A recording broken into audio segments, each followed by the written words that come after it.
One of the most common questions I get is how much did you spend building your 818? And that's a difficult question when you spent 2 years spending money. However, I've been keeping track of my receipts and I'm about to share with you what I spent my money on. For those of you that don't know, the 818 is Factory 5's cheapest kit car, and they claim you can build the cheapest version, a convertible, for under $15,000. To keep the cost low, they use as many parts as they can from an early 2000s Subaru WRX as a donor car. This is a car they claim you can build in your garage with basic hand tools, and that'll have supercar performance without even needing to paint the body. That's an ambitious sales pitch, but I set out to build the hardtop with a $30,000 budget in mind. After all, if I'm going to hand build an exotic car, some old Subaru parts might not look right in certain areas. So I broke my cost into 4 categories based on my best judgment. Things that are required for every build, things I strongly recommend, things that I just wanted, and optional or not applicable to every build. Here is everything I spent my money on building this car. My biggest purchase was the 818 kit itself. This includes the chassis, the body, the glass, headlights, taillights, about a dozen boxes of things that go on the car. My second biggest purchase was the donor pallet. This includes items like the engine, transmission, steering rack, steering column, hubs. Alternatively, you can buy a WRX and tear it down yourself. That leaves you with an empty shell of a car and extra work. The 818 shifter is very tall, and because it runs cables to the front of the car, down the side, all the way to the back, it's very sloppy and it's hard to tell if you're in gear. Yes, the car can move with it, but it's going to ruin the driving experience. You're going to want an aftermarket shifter like the 0 decibel motorsport shifter that's made for a mid-engine car and runs the cables straight back. I also needed shorter cables to go with my new shifter. The suspension is half Subaru and half new racing parts, and they're not really designed to work well together. This kit will improve the geometry of the suspension and help the steering wheel not fight you over bumps. If you want your car to be street legal, you most likely need a windshield wiper, but the Subaru unit is huge. It's very hard to fit under the hood and make it work properly. Buying a smaller marine wiper was an easy way to reduce the size and prevent cutting the hood. Windows get installed with the specialized glue, so it's best left to the professionals. You've hand-built a race car, so make sure everything is working together properly.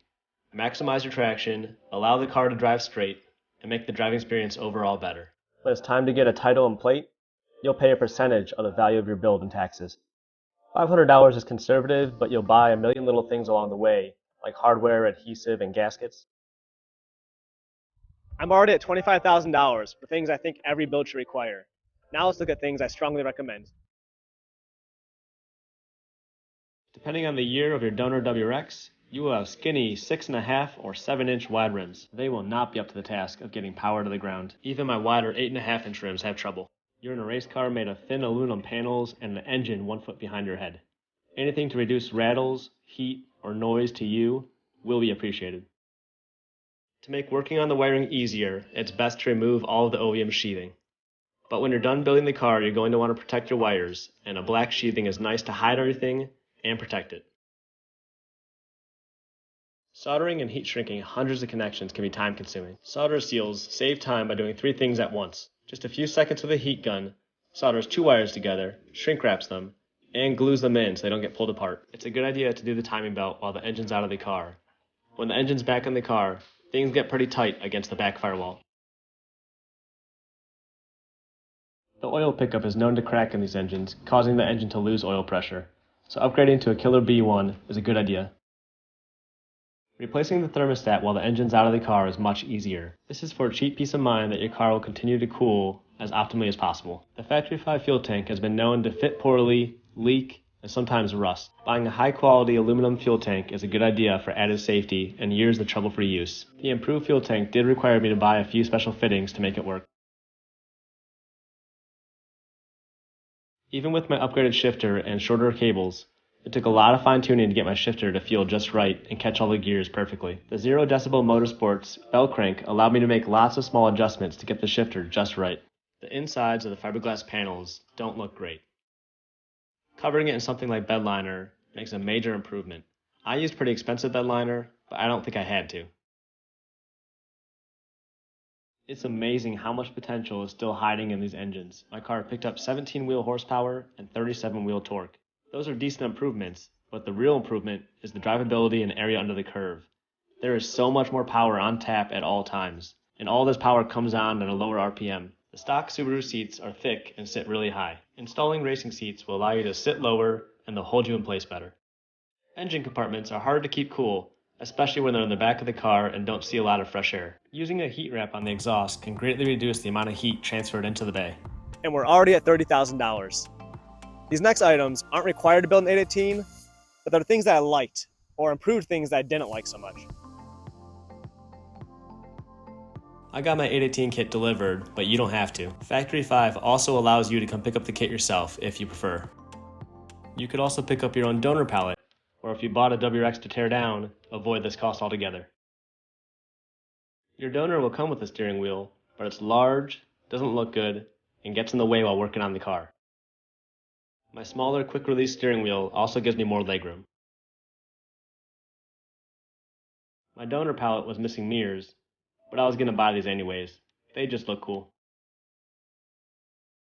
The Factory 5 screen mesh was too fine for my taste, so I found a plastic honeycomb that I liked more. The Subaru handbrake is so big it's hard to mount, so I bought a low-profile, low-car handbrake that I can mount traditionally.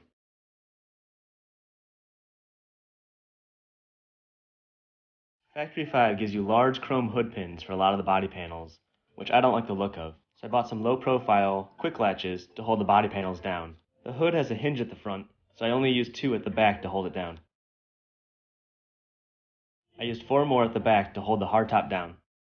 My Subaru engine mounts were in decent shape, but I took this chance to go to stiffer Group N engine mounts to hold the engine in place better. A lot of my Subaru parts needed some refreshing, so a lot of things got painted. Parts in the engine bay needed a high heat primer, paint, and clear coat. I bought another primer and some Alumablast to renew aluminum parts like my transmission, and high temp caliper paint for my calipers and brake rotors, and black chassis paint for many other parts. Factory 5 gives you plenty of silver rivets, but I don't like how they look on black panels. By using black rivets, I think they hide better and make the car look more finished. Since my 818 is a street car, I spend a lot of time sitting at red lights. Listening to music instead of sitting in silence is really nice.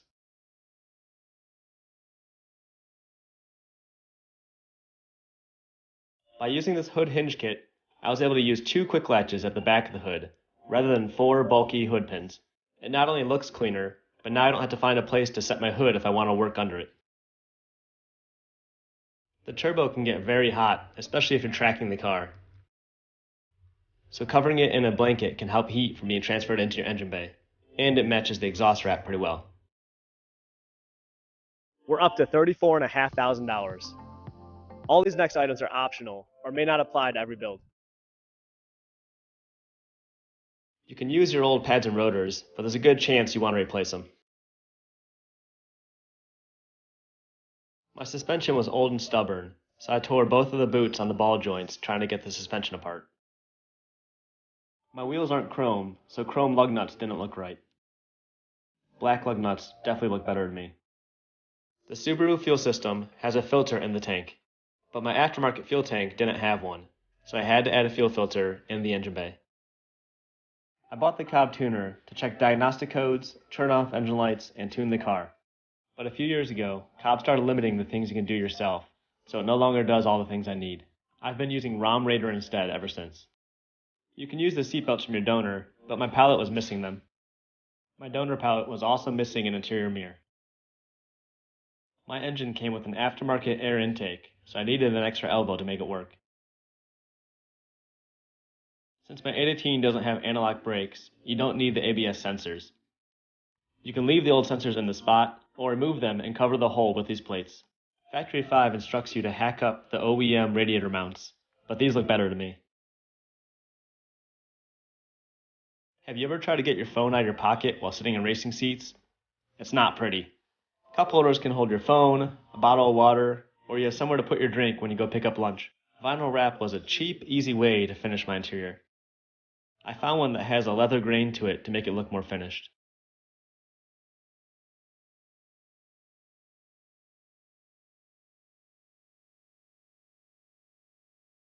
Because I used an aftermarket shifter, I had to find a smaller shift boot, so I found this cheap Corolla one on Amazon. My donor pallet was missing a battery, but if you have a donor car, you can likely reuse yours. The engine was out of the car, so why not replace spark plugs while it's easy? My final cost was $36,000, which is a lot of money. Sure, you can buy a lot of fun cars for that much money, but this has been a very long and rewarding project for me. That's probably why so many people refer to these as project cars, not kit cars.